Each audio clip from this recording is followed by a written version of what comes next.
Hello friend, নমস্কার। আজকে আমি আবার বানাবো বিরিয়ানি। তো আজকে হালকা করে একটু বানাবো, কারণ প্রচণ্ড গরম, সেজন্য হালকা করে একটু বিরিয়ানি বানাবো। মাংসটা তো প্রতিবার ভিডিও দেখেছি, এবার মাংসটা বসিয়ে দিয়েছি, অল্প মশলার মধ্যে দিয়ে করছি। এখানে আলুটা ভেজে রেখেছি, আর এই যে জলটা বসিয়ে দিয়েছি। এখানে আমি জলের মধ্যে দিয়েছি নুন, তেজপাতা, গোটা গরম মশলা আর ঘি। এটা জলটা ফুটে উঠেছে। আর এখানে আমি বাসমতি রাইসটা 1 ঘন্টা ভিজিয়ে রেখেছিলাম। এরকম ভিজে কতটা বড় হয়ে গেছে। এবার এই চালটা দিয়ে দেব। ভাতটা বসিয়ে বারে বারে দেখতে হবে, ভাতটা বসিয়ে সরে গেলে হবে না, খেয়াল রাখতে হবে। চালটা দিয়ে দিয়েছি, এবার গ্যাসটা বাড়িয়ে ফুল আছে একবার ভালো করে ফুটিয়ে নেব ঢাকা দিয়ে। এবার শুধু লেগ পিস দিয়ে বিরিয়ানি বানাবো। এই মাংসটা ভালো করে কষানো হয়ে গেছে, এবার ঢাকা দিয়ে সিদ্ধ করে নেব। ভাতটা আমার ফুটে উঠেছে, এবার বন্ধ করে 5 মিনিট ঢাকা দিয়ে রেখে দেবো। এইখানে 80% সেদ্ধ করে তারপরে বাকিটা বিরিয়ানিতে সেদ্ধ হবে।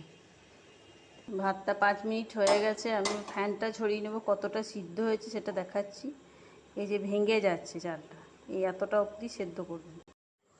তো দেখুন আমার ভাতটা কত ঝরঝরে হয়েছে, বিরিয়ানি চালের ভাতটা। এদিকে একটা আমি গামলা নিয়েছি, গামলাটায় পুরো ঘি লাগিয়ে দিয়েছি। আর এটা একটা তাওয়ার মধ্যে বসিয়েছি, কারণ নিচটা একটু পাতলা আছে, সেই জন্য। এখন গ্যাস জ্বালানি, পুরো লেয়ারটা দিয়ে তারপরে গ্যাসটা জ্বালিয়ে দম দেব। তো এইভাবে তেজপাতা দিয়ে দিয়েছি। এবার রাইসটা দেব।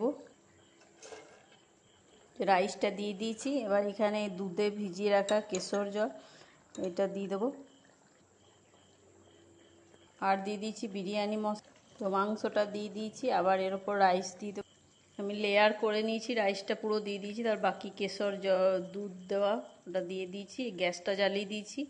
এবার 1/2 ঘন্টা মতো ঢাকা দিয়ে দম হতে দেব, চিকেন দম বিরিয়ানি।